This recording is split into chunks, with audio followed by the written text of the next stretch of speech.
2 Chronicles chapter 10. Ang pagrebelde ng mga taga-Northern Israel.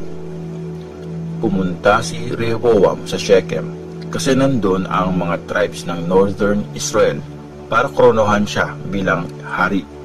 Nang marinig ni Jeroboam na anak ni Nebat ang balitang ito, bumalik siya sa Israel. Nasa Egypt siya noon kasi tinakasan niya si King Solomon. Pinatawag siya ng mga taga-North. Tapos, nagpunta sila kay Rehoboam. Sabi nila, ang bigat ng trabahong binigay sa amin ng tatay mo.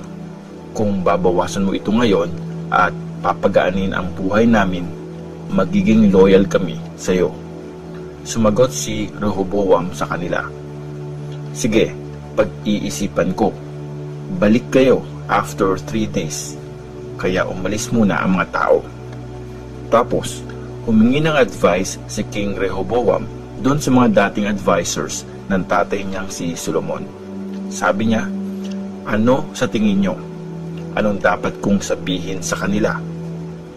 Sumagot sila, pag naging mabait ka sa mga taong ito at pinagbigyan mo ang request nila, magsaserve sila lagi sa iyo. Pero nireject niya yung advice ng mga nakakatanda. Instead, nag-consult siya sa mga kababata niyang ginawa niyang advisors niya. Tinanong niya sila, ano sa palagay niyo ang isasagot ko sa mga taong ito na nag-request sa akin na pagaanin ang trabahong binigay ng tatay ko sa kanila? Sumagot sila, sabihin mo sa kanila, iba ako sa tatay ko. Kung mabigat na yung trabahong binigay sa inyo ng tatay ko, mas pabibigatin ko pa ito. Kung pinasunod kayo ng tatay ko gamit ang latigo, papasunurin ko naman kayo gamit ang latigong may matutulis na bakal. After 3 days, gaya ng utos ng hari, pumalik nga sina Jeroboam kay Rehoboam. Pero sinalubong sila ng masasakit na salita ng hari. Nireject ni King Rehoboam ang advice ng mga nakakatandang advisors. Tapos, sinunod niya yung sinabi ng mga kababata niya. Sinabi niya, pinagtrabaho kayo ng mabigat ng tatay ko, pero mas pabibigatin ko pa yan. Pinasunod niya kayo gamit ang latigo, pero papasunurin ko kayo gamit ang latigong may matutulis na bakal. Hindi pinakinggan ni Rehoboam ang request ng mga tao, pero ito ang kalooban ni Lord God para matupad ang sinabi niya tungkol kay Jeroboam na anak ni Nebat na pinasabi niya kay Ahijah na taga-Shilo.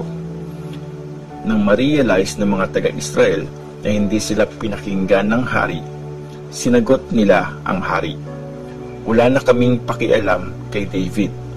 Wala tayong mapapala sa anak ni Jesse. O mga taga-Israel, umuwi na tayo. Bahala na si Rehoboam sa sarili niya. At nagsiuwian nga ang mga taga-Israel. Pero yung mga taga-Israel na nakatira sa Juda, si Rehoboam ang naghari sa kanila. Tapos, pinadala ni King Rehoboam si Adoniram para mag-manage ng sapilitang pagtrabaho. Pero pinagbabato siya ng mga taga-Israel hanggang sumamatay siya. Dahil dito, nagmadaling sumakay si Rehoboam sa chariot niya para tumakas papuntang Jerusalem. Mula nun, nagrebelde na laban sa pamilya ni David ang mga Israelites na taga-North.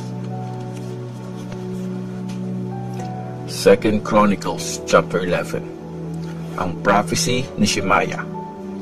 Pagdating ni Rehoboam sa Jerusalem, nag-gather siya ng 180,000 na piling mga sundalo mula sa mga tribes ng Judah at ng Benjamin para labanan ang mga tribes na taga-North ng Israel para maibalik ang buong kaharian sa kanya. Pero nakareceive si Prophet Shemaiah ng message ni Lord. Sabihin mo kay King Rehoboam ng Judah na anak ni Solomon at sa lahat ng mga taga-Judah at mga taga-Benjamin, ito ang sabi ni Lord, huwag niyong lusubin ang mga kamag-anak niyo. Umuwi na kayo.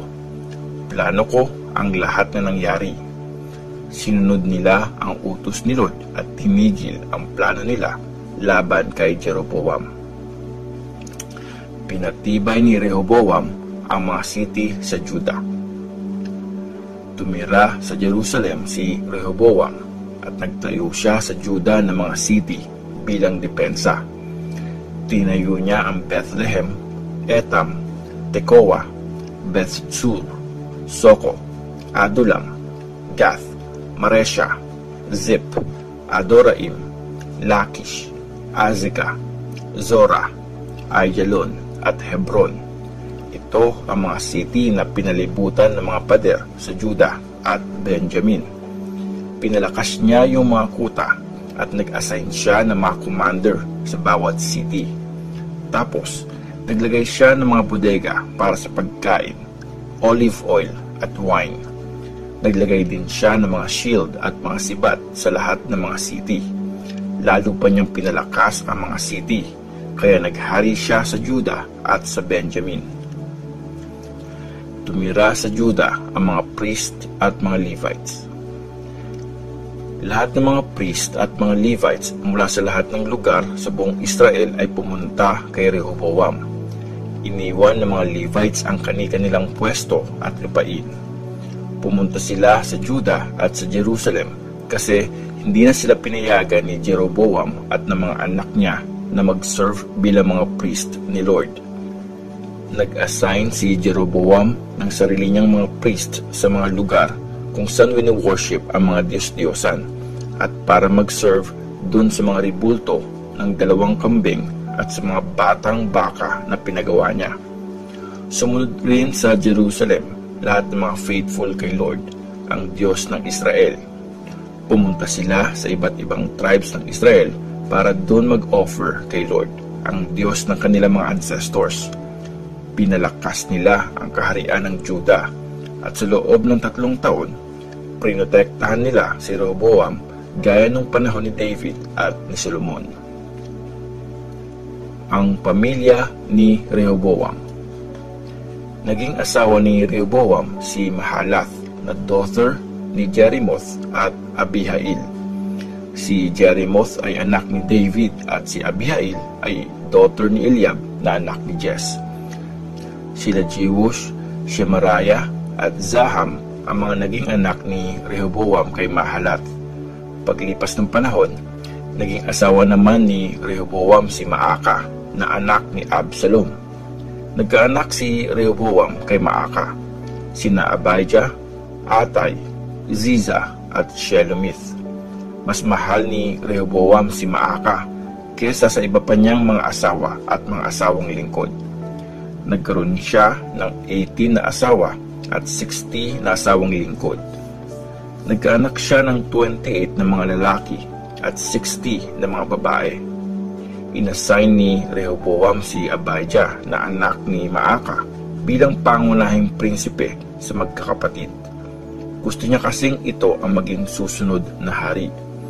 Naging matalino si Rehoboam at inassign niya ang mga anak niya sa mga city na napapalibutan ng pader na nasa iba't ibang distrito ng Juda at Benjamin. Binigay niya sa kanila lahat ng mga kailangan nila at hinanapan niya sila ng maraming asawa. 2 Chronicles chapter 12. Sinugod ng Egypt ang Jerusalem. Nang lumakas si Rehoboam at tumatag ang paghahari niya, tinalikuran niya at ng buong Israel ang law ni Lord. Hindi sila naging faithful kay Lord, kaya nilusob ni King Shishak ng Egypt ang Jerusalem noong 5th year na paghahari ni King Rehoboam. Kasama ni King Shishak na lumusob ang 1,200 na mga chariot at 60,000 na mga sundalong nakakabayo. Sobrang dami ng mga sundalong taga-Libya, taga-Suki at taga-Ethiopia na sumama rin sa kanya mula sa Egypt. Sinakop nila ang mga city na napapalibutan ng pader sa Juda at umabot sila hanggang Jerusalem. Pumunta si Prophet Shemaiah kay Rehoboam at sa mga leaders ng Juda na nagmi-meeting dahil sa paglusob ni Shishak.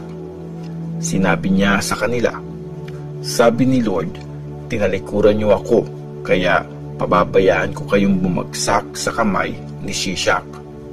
Tapos, nagpakumbaba ang mga leaders ng Israel at ang hari. Sabi nila, tama si Lord. Nang makita ni Lord ang pagpapakumbaba nila, sinabi niya kay Shemaya, dahil nagpakumbaba sila, hindi ko sila uubusin. Ililigtas ko ang ilan sa kanila at hindi ko ibubuhos ang matinding galit ko sa Jerusalem gamit ang kamay ni Shishak. Ganun pa man, magiging mga servants sila ni Shishak para ma-realize nila ang pagkakaiba ng pagsuserve sa akin at ng pagsuserve sa ibang kaharian. Kaya sinugod ni King Shishak ng Egypt ang Jerusalem. Kinuha niya ang mga kayamanan sa temple at sa palasyo ng hari. Wala siyang tinira sa mga ito. Kinuha niya rin yung mga shield na gold na pinagawa ni Solomon. Pinalitan ito ni King Rehoboam ng mga shield na gawa sa bronze at pinagkatiwala sa mga officers ng mga guards na nagbabantay sa pintuan ng palasyo. Tuwing pumupunta si Rehoboam sa temple, sinasamahan siya ng mga guards gamit ang mga ito. Tapos, ibabalik nila ang mga ito sa kanilang kwarto. Nagpakumbaba si King Rehoboam kaya humupa ang galit ni Lord sa kanya at hindi siya tuluyang winasak. Tapos, naging maayos ang sitwasyon ng Juda. Ang summary ng paghahari ni Rehoboam. Naging matatag ang paghahari ni Rehoboam sa Jerusalem. Nagsimula siyang maghari nung 41 years old siya.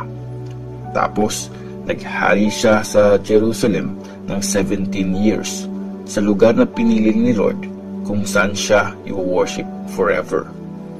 Nanay ni Rehoboam si Naama na taga-Amon. Masama si Rehoboam kasi hindi niya sinunod si Lord ng buong puso. Naka-record sa history ni Prophet Shemaya at sa history ni Prophet Iddo lahat ng mga nagawa ni Rehoboam mula umpisa hanggang matapos, pati na rin ang mga pangalan ng angkan niya. Walang tigil ang gera sa pagitan ni Rehoboam at Jeroboam. Namatay si Rehoboam at nilibing sa libingan ng mga hari sa city ni David. Tapos, ang anak niyang si Abijah ang pumalit sa kanya bilang hari.